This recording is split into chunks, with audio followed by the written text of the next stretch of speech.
All right, Catherine, we are in All the right. season of Lent. How Yes. do you have any Lent practices Oh that gosh, you? I am terrible at maintaining a good mindfulness practice. And it shows. I mean, it shows in my kind of harried expressions and general chaos tornado skills sometimes, but I really like gosh, there was somebody that I read once upon a time that was talking about, it is one discipline to give up something for Lent, and there is value in that. But one thing that they had talked about was there's alternate values in adopting a new practice in Lent, and something along the lines of like adopting a self-care routine that you've chosen to ignore, or adopting the attitude of pausing for 5 seconds before you ever say anything in response to someone. So I kind of like the idea of adding in something that perhaps I've avoided or ignored or struggled with, rather than trying to take something out. Mm. At least that's for me. I understand the discipline of like giving up chocolate for Lent. I guess I'm also just choosing not to do that because it feels easier to add in than to take away. Yeah. If we're being honest. Not giving up my time. Nope. I said to Jeremy the other day.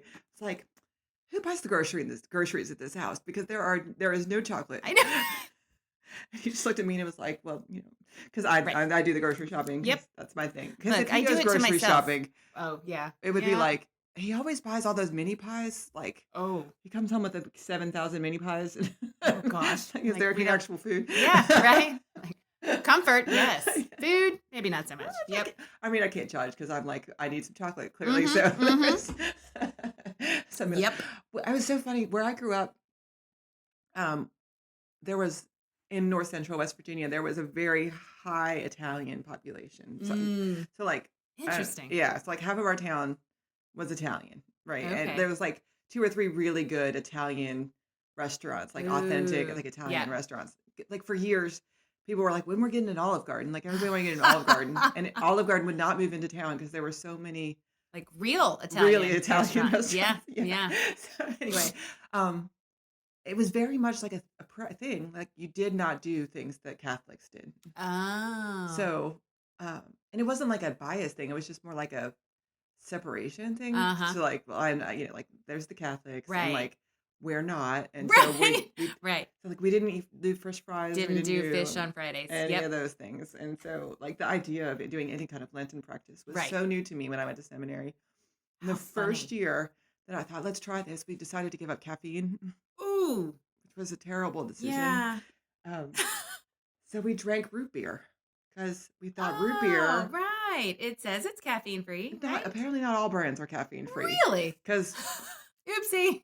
I think it was Mug. We were drinking Mug, and we picked it up one day, and I looked on the back, and it was like 250 milligrams of caffeine, and so like we totally failed at the giving up things for And there's a life lesson. Jesus was still crucified and resurrected, though, was he not? Right. Yeah, it worked out right. So I've never been one to like. Right. Yeah.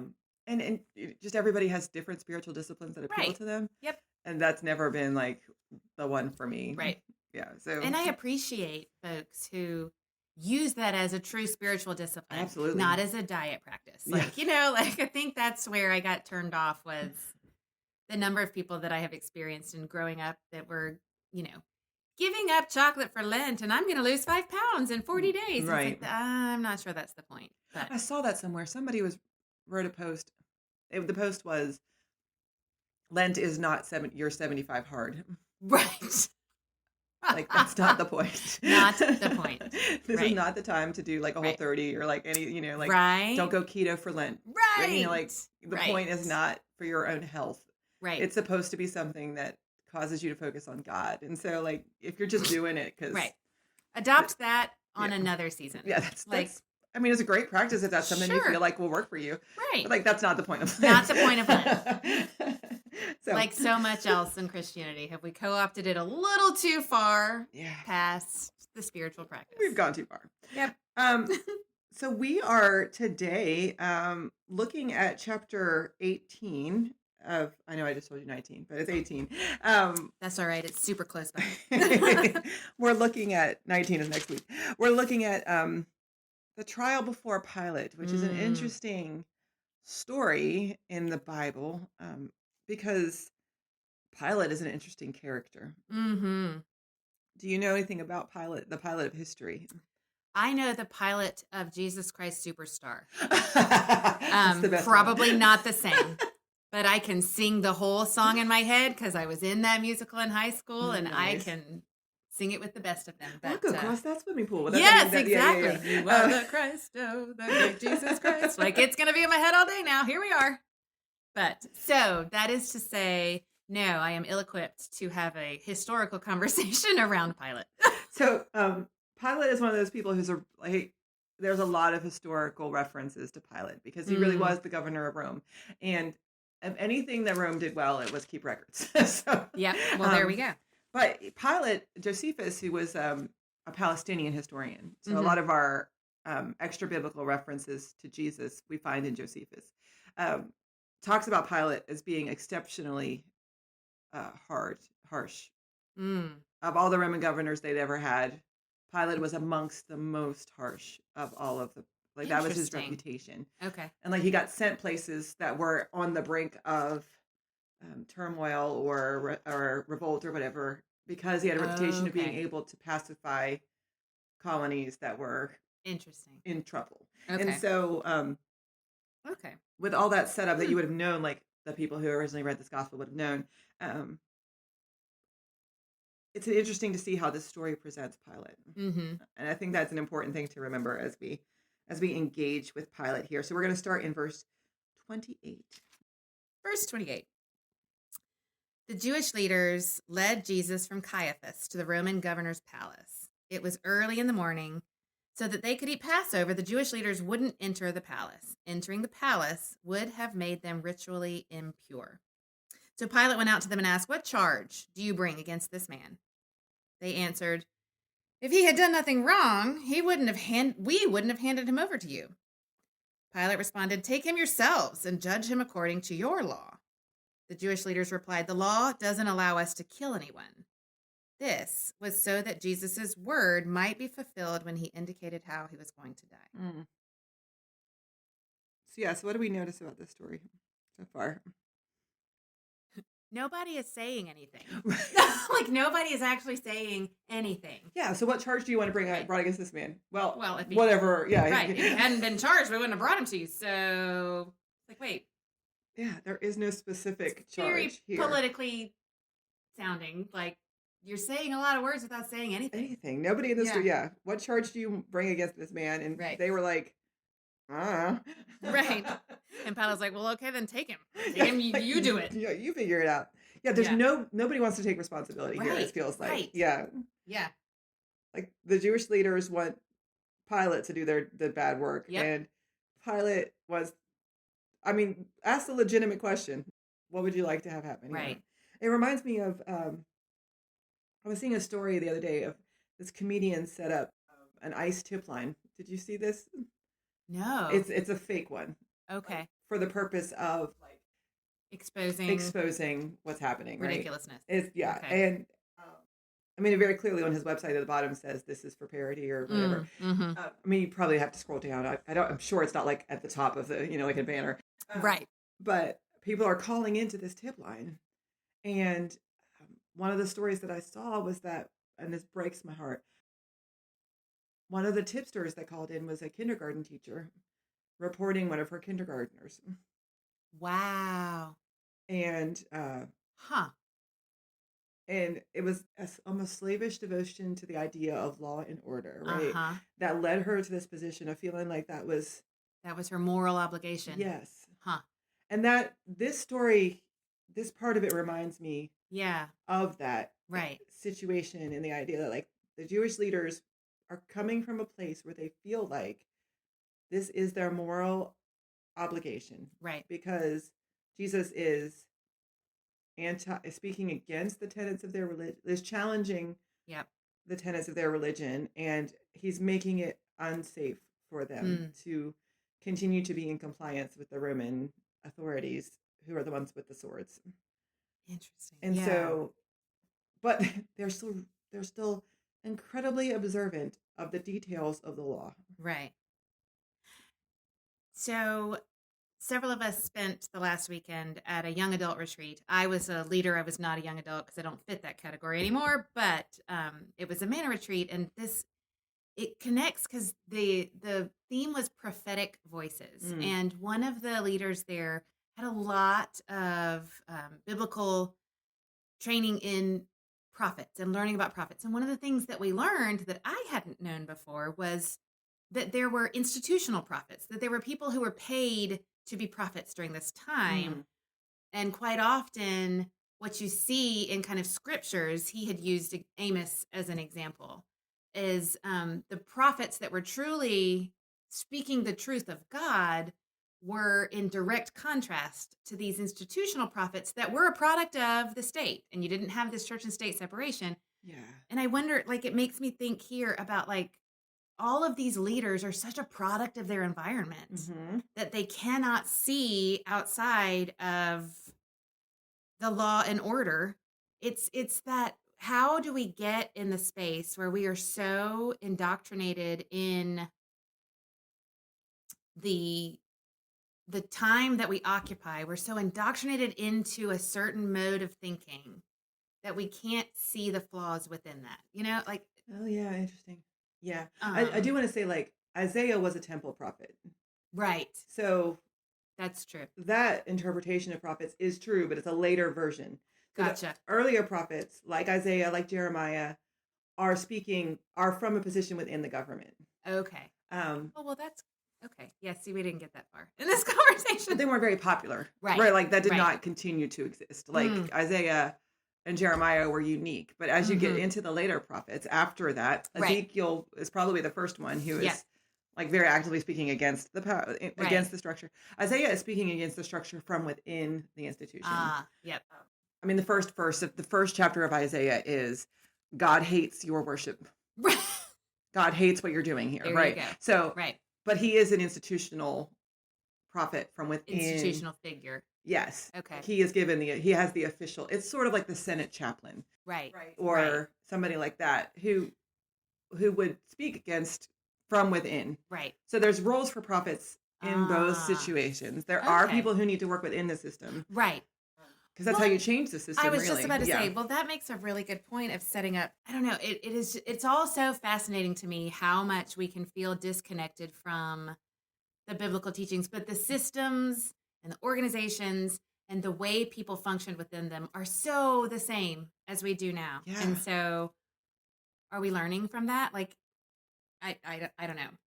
Yeah. People don't change. Right. The nature of humanity doesn't change. Right. The words we use, the way we see the world, it changes. The knowledge we have changes. Those kinds of things. But our human nature doesn't really change. And so even whatever system you find yourself in, you're going to have people who represent all of the folks in this story, because that's just how people function in systems. And if you think about, I think about political debates or political advertisements even sometimes, this whole concept of like talking in a little bit of a circle so that you never actually say anything, but you hold the party line. That's so apropos to right now and today. Like, we do that as a society now. Like, it is amazing how we have not let God teach us a lot, have we? In millennia. I'm really impressed by how, and this goes for like every political party or persuasion, right? But how easily that is for them to both completely ignore the actual question and to talk around anything that has any substance or meaning or purpose, because God forbid you would like say what you think. Right. And that's exactly what's going on right now. It's like these people answered, if he had done nothing wrong, we wouldn't have brought him here. What? That has nothing to do with the question Pilate just answered. No. And then Pilate's like, well, I'm not biting this bait. Take him back. Yeah. You didn't tell me anything that's helpful. Go, take him back. Do it yourself. Clearly you want me to be the bad guy here. And I refuse to participate in this melodrama, right? Or at least so far. Fascinating. Yeah, right. I'm also always fascinated by like how seriously the Jewish leaders take the ritual laws. But that following of the rules doesn't seem to impact, like, it's okay for them to hand over someone to be killed. Yep. As long as they don't do it. As long as they don't do it, because that would make them impure. Right. Like, that's such an interesting and fascinating way that we Right. talk ourselves around, going back to talking ourselves around things. Right. We have this ability to justify our behavior based on the set of criteria that we want to apply. Yep. You know, like. Right. It's super selfish if you think, I mean, it's like, he can die, just not by my hand. Right. How many, I mean, and that's obviously an extreme example, but I think about the number of times in a day, I will own it myself, the number of times in a day that I engage in something along that sort of rhetoric, you know? Yeah. That I follow a rule that is self-preserving, not actually faithful. Right? Yeah, so like my kids are not going to be home tonight for dinner. I mean, one of them will. And I was like, sweet, that means like I'm just going to have cereal for dinner, which I would never do if my children were home, right? And it feels like a betrayal? Yeah, like I'm getting away with something. Right. And, you know, like I make my kids eat healthy food because it's good for them. Right. And I know it's good for them. And I eat healthy food because I know it's good for me. Right. But for whatever reason, like that in my brain is like, but if they don't see me doing the bad thing, then it's not unhealthy. It doesn't count. Yep. Like every once in a while I'll drive through Cookout and get a milkshake. Heck yeah. And then I'll throw the cup away before anybody finds it, which is like terribly unhealthy behavior, right? But it doesn't count. Those calories don't count if nobody knows that I ate them. That's right. I am not breaking this hard and fast law of nature when it wasn't witnessed. Nobody saw me, right? And that's sort of what it feels like to me is like, as long as nobody sees me do this terrible thing, you know, it's going to be a secret between us and Pilate. Well, and isn't that how we have gotten into such a pickle? If we pull it back out, I don't know, for some reason it strikes me from the kind of social media bullying angle. I didn't lay my hands on you. I didn't tell you that to your face. I just put something out into the world that talked about how ugly this particular type of person is, or how sinful this particular. I didn't say it to you. How easy is it for us to avoid real consequence when we gaslight ourselves in those kind of scenarios into thinking, but I didn't really say it to you. I mean, it's the same thing, is it not? Well, and I had when I was in youth ministry, the big thing was to say something insulting and then be like, well, I'm just saying. Remember that phase where it's like, I'm just gaslighting moment. Yeah. And I remember having conversations with them being like, that doesn't erase the terrible thing you just said. Right. As a matter of fact, it feels like a punctuation mark on Exactly. It's like, this makes it worse. Yep. Because it's not okay for you to be mean. Right. If you couch it in in joking language. Yeah, exactly. Nope. And that's what it very much feels like. Yeah. They know what they're doing is wrong. Yep. And then it's going to upset people. And so they do it in the dark. Yep. At nighttime. During Passover when nobody's going to be out in the streets because they're supposed to be at home. And so this is the only way they could do this is in secret in the dark. Right. And putting it at Pilate's feet. Right.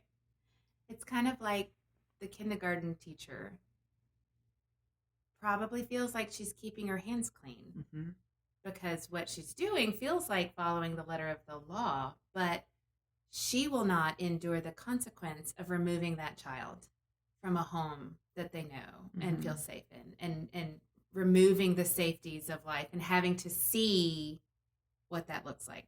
Yeah. It's really, really easy to stand behind keeping your hands clean when there are no consequences that you have to witness. Yeah. Right? Like, I'm not directly... Right. I can put a degree of separation between me and what's happening. Like, I'm not doing anything. I'm just calling in this information. Right. What happens to it... is up to everybody else. Is out of my hands. Like, I'm not responsible for the consequences of this decision. And so much of our culture, I feel like right now, is... we've separated ourselves psychologically from the consequences of our words. Yep.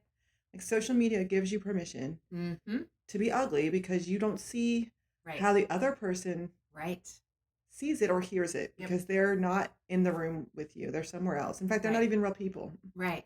Like if you're on a website that like Reddit or something where everybody's a username. Yep. We're so divorced from actions and their consequences. Right. And when you do things in secret, it gives you permission to do things you wouldn't do in the daylight. And that's what this reminds me. This passage is like, It's the letter you want to send, but you don't want to sign. Yeah. It's like the anonymous letter. Yeah. Yeah. Nope. Yeah. Not how it works. All right, so let's look at what Jesus and Pilate talk about. Yeah. Pilate went back into the palace. He summoned Jesus and asked, "Are you the king of the Jews?" Jesus answered, "Do you say this on your own, or have others spoken to you about me?" Pilate responded, "I'm not a Jew, am I? Your nation and its chief priests handed you over to me, so what have you done?" Jesus replied, "My kingdom doesn't originate from this world. If it did, my guards would fight, so I wouldn't have been arrested by the Jewish leaders. My kingdom isn't from here." "So you are a king," Pilate said. Jesus answered, "You say that I am a king. Mm-hmm. I was born and came into the world for this reason, to testify to the truth. Whoever accepts the truth listens to my voice." "What is truth?" Pilate asked. That is super loaded. Mm-hmm. Very intrigued by Pilate's question, "Are you the king of the Jews?" Because where does that come from? Where does that come from? Right. Like the Jewish leaders do not claim that. Right. So where is it just Jesus' reputation at this point? Like does Pilate already know who Jesus is? Right. And this is just his reputation precedes him kind of thing. Right. Where does that come from? It feels a lot like, you know how we're really good at, we love our gossip circles. And it's like, are the gossip circles growing around who Jesus is? And well, I've heard the talk around town that you've been calling yourself King of the Jews. Mm-hmm. That's what the word on the street is. Yeah. Like, okay, Pilate, you're working from a rumor mill, aren't you? Like, yeah. Well, that's what Jesus' response is like, "Have people told you about me?" Right. Like, have you heard about me? Have you heard? Have you heard? Right. Like, are you just like coming up with this out of nowhere? So clearly Jesus is like trying to figure out the extent of his reputation at this point. I always read, and maybe this is again like when we talked before about the sassy Jesus, and I think I just want Jesus to be sassy. I don't know why. I want cheeky Jesus in my life. And so like when I look at every time Jesus answers a question with a question, I always feel like there's a little bit of sass to that, where it's like, have you heard about? Like, he's baiting Pilate to actually say something true. Yeah. It feels very different from the way the first conversation went when they were just kind of asking questions of each other so that they didn't have to say anything true. Mm-hmm. Jesus is kind of forcing the issue to be like, you're going to have to say it. Yeah. You're going to have to own what it is that you're trying to do in order to get any information out of me. My daughter was doing math homework this morning before school. They're doing tens, multiplying by the power of 10. So like decimals, and you have to move the decimals around and all that. Yeah. It's on the computer, so she doesn't have like a paper to do like notes on or anything. And so she's trying to do all this mental math by her head. And so I'm trying to make like lunch is packed, and she was just like reading math problems off to me, right? Like, so we're like, how much greater is the underlined number than the number 7 in this number? And then she would like read off like 473.25, right? And I'm like, honey, I can't. Like, nope. There is no way I'm mentally processing that right now. One, I don't even understand what you're asking me. Yep. I haven't had any coffee yet. 2, I'm not doing your homework for you. Right. Like, if you get it wrong, you're going to get it wrong on your own. Right. Like, I will help you think this through. Right. But like, I know this is due this morning, and you didn't get it done, and now you're just trying to get me to answer the question. Right. And she said, "Well, can I use ChatGPT?" Oh. And I said, "No." Right. Like, no, you'll never learn. Right. Right. She's like, "But this is a resource that I now have accessible to me." She said, "I'll learn what the answer is." Genius. I was like, you want to be like, you're going to go far in life, sweetie, but you still have to do your own math homework. But I'm glad you know where your skills lie. I was like, but you won't learn how to do the problem. So you'll have to ChatGPT every math problem for the rest of your life. Right. So that's not a viable solution. Right. But, however, I had to respect the game. Yeah. Girl was thinking, I mean, her critical thinking skills are... It almost feels very similar to this. Yeah. Like Jesus is like, I'm not doing your work for you. Right. I am not giving you the evidence. that you need in order to do this thing that they want you to do. So that then once again, you'll feel that your hands are clean. Yeah.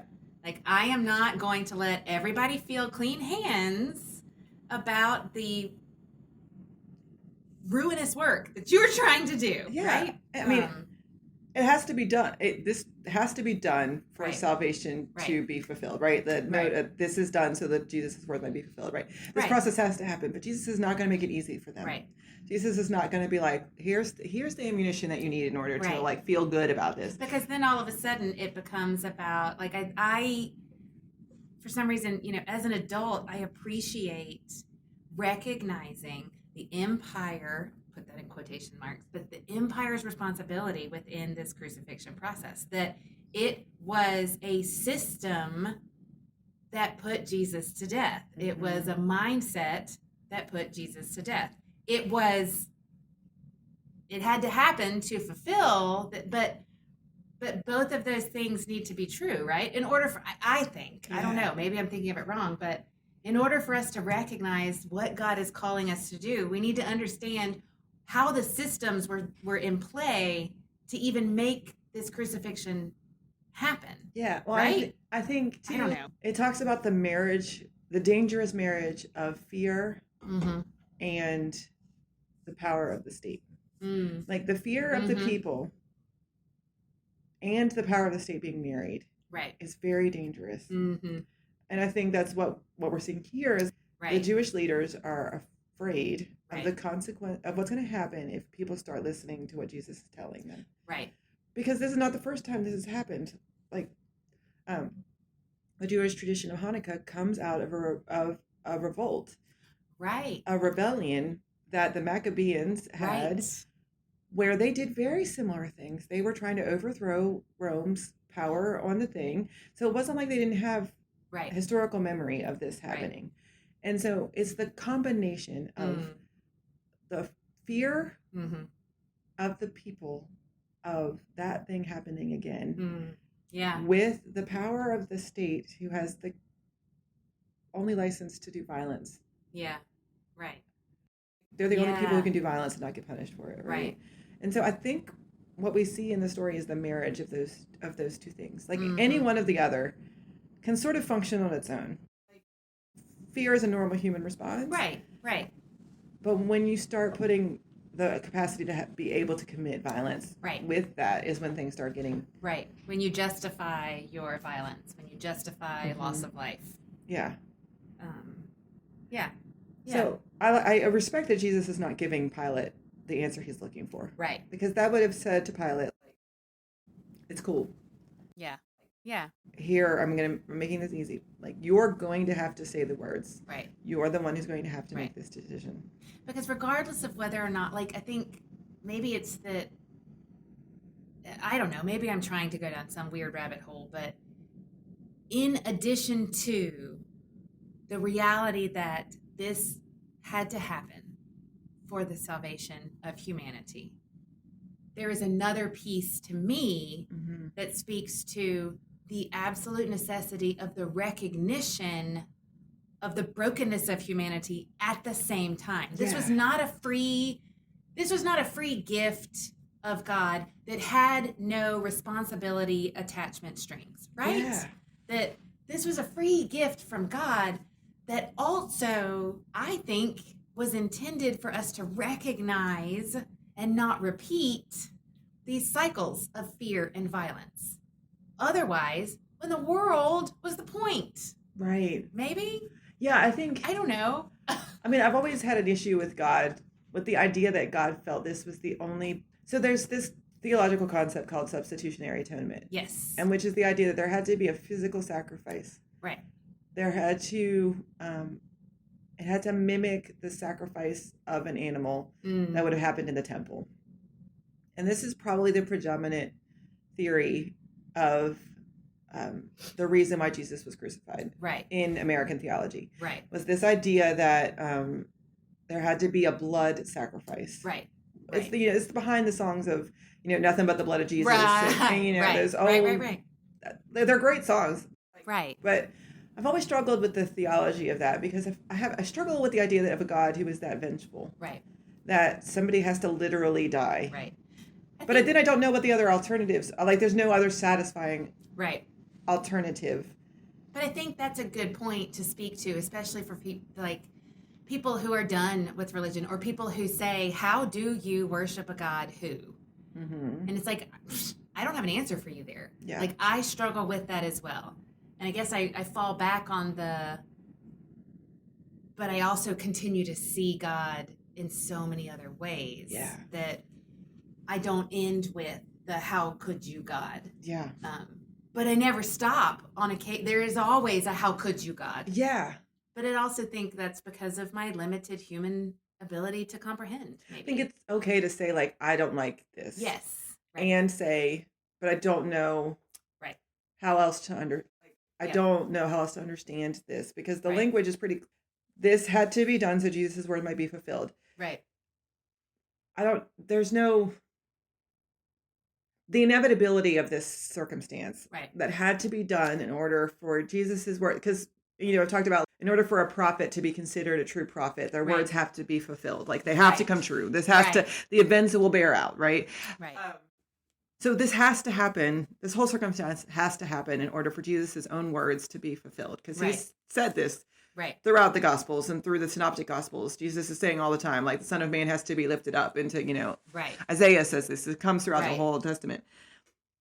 I guess my struggle is, like, is there a way to understand the crucifixion where the self-sacrificial act of Jesus is the point?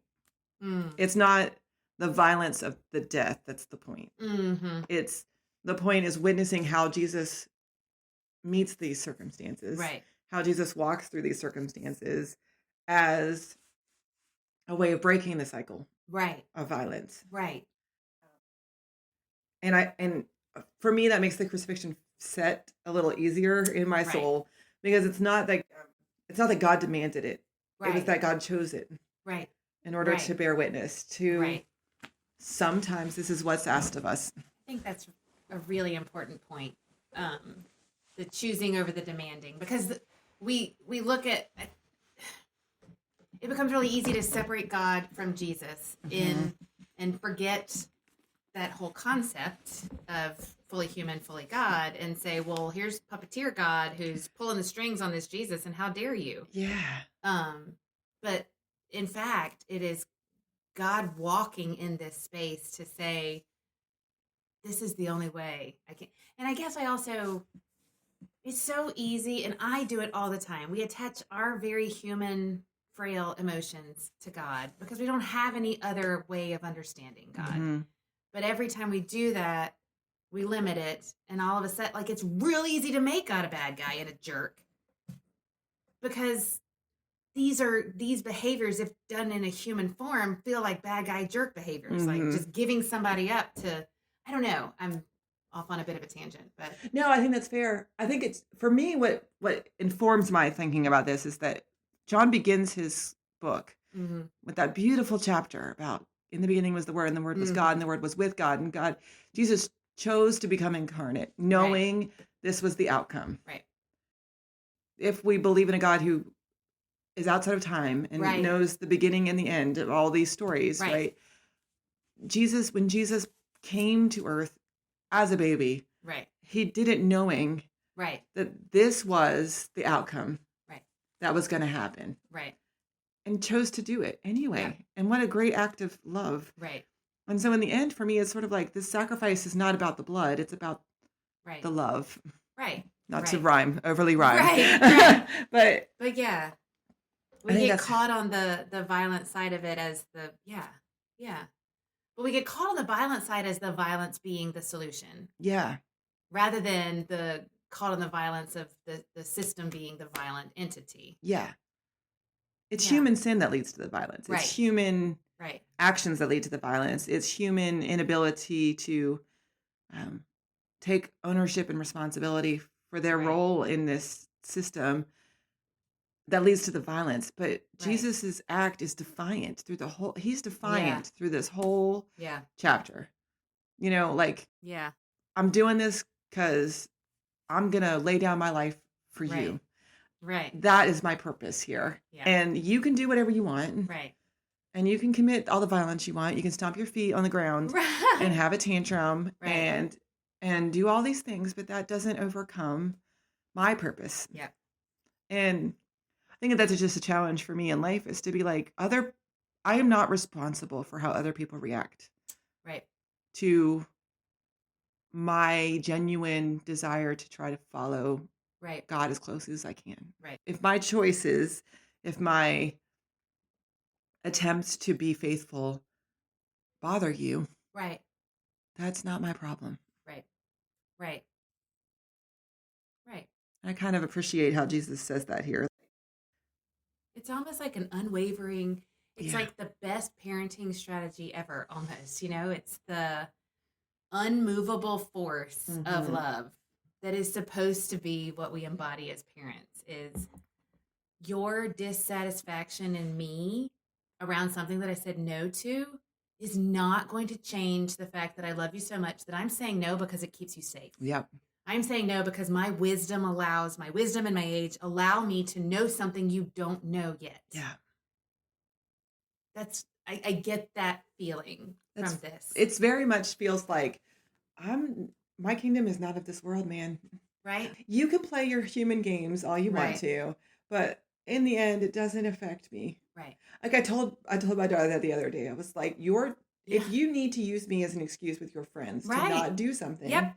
That's cool. I'm fine with that. Yep. Like I don't need your friends to like me. Right. I'm significantly older than them. Right. Their opinion of me as a Exactly. does not affect me Yeah. whatsoever. And so if your friends are upset because you're not allowed to watch YouTube, Right. That's okay. You can blame me. yeah, just say my mom is really mean. Like Right. I am 100% fine with that. Yep. Because I'm doing it out of love, and that's why I'm doing Right. it. And when you're in your 20s, you're gonna look back and be may get that. thankful Right. that those boundaries existed. So like There is such a parental, like looking at it, and I know I can't ascribe that to everyone because everyone is not a parent. A lot of people can understand. I think it's not even about being a parent. It is having that sense of parental responsibility over someone. It's mhm. kind of like I love when we talk about Mother's Day around here. We've spent a lot of time trying to do Mothering Day because there are millions of people who mother people who aren't biologically their mothers. Yeah. There's a And lot of men so- who mother. Right. Because- right. Mothering is just this Mhm. ability to love and show compassion and to Right. not jump into the whirlpool with people, but Right. to be there as a Yes. support. And so That's- like yep. anybody who does that Right. is So you can yeah. feel that kind of parental style presence in this space of that immovable solidarity Yeah. that I would love to pretend I have as a parent. I might show it off on the outside, and inside there's a lot of turmoil, but still. Yeah. It's the Donna Reed of parenting, right? Yeah. Like, it's just this idea. I mean, the dress stays fluffed the whole time, Yeah. regardless of the So situation. she never gets gravy on herself. Like I'm really Right. confused about how this works Right. functionally. Every Mhm. time I make something with gravy, it's all over me. Oh. Um, Yeah. Yep. So I just think, Yeah. man, isn't this what we should ascribe to as Mm-hmm. Christians in the Yeah. world? I love that. I've always loved that image that Paul has of followers of Jesus should be in the world, but not of the world. Right. Like we're not supposed to get in the gutter Right. and get dirty with everybody else. We are supposed to be doing what Jesus Right. is doing, which is standing up for what's right and not letting other people's Right. categories or whatever Right. change what's right, what we Right. know is right in our And hearts. that speaks to me in this particular time and age right now too, because I genuinely struggle because you feel incredibly strongly about certain things. And right now, as a society, rage is very much in vogue. And it does sometimes feel, my husband and I've talked about this a bunch, it feels like if you're not raging about something, then obviously you don't care. Yeah. But really, what does true, steady faith look like? Maybe it looks like not engaging in rage on either side of the argument, right? Yeah. That does not diminish the fact that I believe in this thing or this person as a faithful response to my understanding of God and my faith. But what I'm not doing is not being of this world and because rage burns out fast and it wears you down and it's exhausting. Yeah. And then how do you do the long game work? of faith. Yeah. Yeah. Yeah. And I think if there's anything we can learn from Jesus in this passage, and throughout this whole story, he never rages or he never Right. yells. He No. never um He flips a table, but that's even like in way that back at the moment, beginning. right? And Yeah. even in that moment, it was like a momentary thing, and then he taught through after. Yeah. There's never an unteachable moment, Exactly. right? But I mean, throughout as we'll discover as we talk through the rest of the story, like throughout this story, he is calm. Yep. He's a little bit Yes. cheeky. He's a little Right. They bit, do love a cheeky. he is a little bit like, Not going to give you this I'm one. not going to give you Right. that. I'm not going to make this easy for you. Right. I'm going to be defiant. Right. I'm not going to be angry and I'm not going to be hateful and I'm not going to Right. engage Right. in this system of violence that you want to perpetuate. Right. I'm going to show you how it's done. Yeah. Right. Even in the face of knowing what you are about to do to me. Yeah. I'll show you how this is supposed to go. Because Pilate is, what is truth? I mean, that's Right. supposed to be an idea that relativizes this whole conversation. Like, who cares? Right. Right. Like, I don't care what's true. I care what's politically expedient. Right. I care about keeping people mollified Right. and living in my palace. And so this idea of truth even being important Right. is ridiculous to Pilate. Right. And Jesus' whole point is like truth is the only thing that matters. Right. Right. Being righteous is the only thing that matters. Right. So I don't know. That's my challenge, I think, for today. Mm. So what's one thing you're going to take away? Oh, gosh. I think I take away it's so easy. I think about if I were in situations where I was where I was seeking to be faithful and to be true. And I mean, this happens all the time, but I constantly get met with that pushback, that baiting, biting pushback. How to maintain both the humanity and the steadfastness of what I understand to be my way forward, that's a challenge. Because my very human emotions love to take over constantly. Yeah. So I guess my challenge and the takeaway from this is to say, pay attention to what that true course is. Because if you really do genuinely believe in where you are headed, it does get a little bit easier to just maintain the course. Like, Jesus had no reason to engage in this rage or this violence because he understood where he was headed. Yeah. Oh, I love that. I think for me, like, my leadership coach and I have been talking a lot about like the hero victim dynamic that we seem to fall in. Yeah, we have to be one or the other. We're one or the other. Yeah. Right. Like in every story, we're either the hero or the victim. And what it does is perpetuate this like trauma cycle and this cycle of stress and drama and all that stuff. Because if you're the hero in the story, like that's a very heightened place to be. Right. And if you're the victim in the story, that's another very like heightened emotional state. And you can't make good decisions if you're the hero or the victim. Right. You're just following into this pattern of communication styles, right? Right. And he was talking about how important it is to step outside of that. Yeah. And be the dispassionate, not dispassionate is the wrong word, but to be to just not enter into that triangle of the hero victim narrative as the third party as a leader, right? But I think about that as a challenge just generally in life. Like you do not have to engage in other people's drama. Right.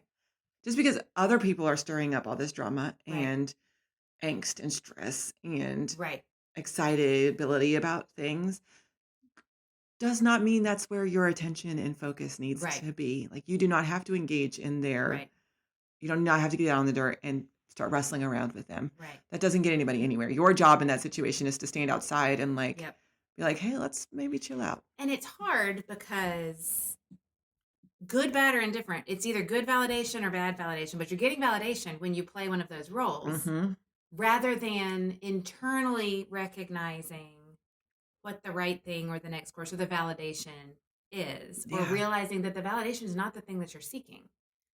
Like, to me, I'm thinking like in every hero role, in every victim role that I have ever put myself into, if I really were to sit down and think about it, it was in seeking validation from someone else. Yeah. In some way, shape, or form. when you step outside of doing that, there's no more pressure on you to create or generate validation from someone else. So then all of a sudden, you don't have that level of pressure and anxiety on you clouding the way you approach a situation, right? Well, and what it makes me think about is we always talk this game about wanting a stress-free, calm, Right. peaceful life. But what we actually do Mm-hmm. is live in this system and narrative of the hero victim cycle, Yeah. which is all about stress, which is all about drama, which is all about the stuff we say that we don't want. Right. We do not know how to function Outside of that. And the challenge for me, I think coming out of here, out of this story is, how do you get that same, it's like a dopamine hit, right? Yeah. Drama is a Yeah. dopamine hit. It's exciting. It feels good. Yeah. Well, and it puts you as part of the in crowd when you Yeah. can, misery loves company. And Yeah. Jesus could have so easily made himself the hero or the victim in this moment. I mean, Yeah. come on, if anyone in the entire world ever in history Right. could have played into one of those roles in a moment, it could have been Jesus. And he actively chooses not to. And so Right. how do I Yep. find an equal level of validation, an equal Right. level of satisfaction Yeah. out of just not participating? Right. Even when the rest of the world continues to participate. Yeah. I think that's the challenge for me, is that I can ground myself when I'm alone. Yeah. I can feel these things when I am not actively having to engage and participate with the rest of the world that is not doing that. Yeah. That's the challenge. Yeah.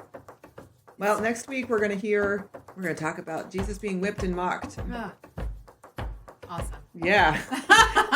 We're getting in the heavy parts. We Here know we you're come. excited about that, and Yay. we'll be tuning right back in to be hearing whipped and mocked stories. But yeah, I think it's an important part for us to bear witness Absolutely. to. So we'll be back next week with that story. Great. Have a great week. These podcasts will always be free. However, if you find them meaningful and would like to consider supporting our online outreach, you can donate using the link in the description or at wakeforestpres.org.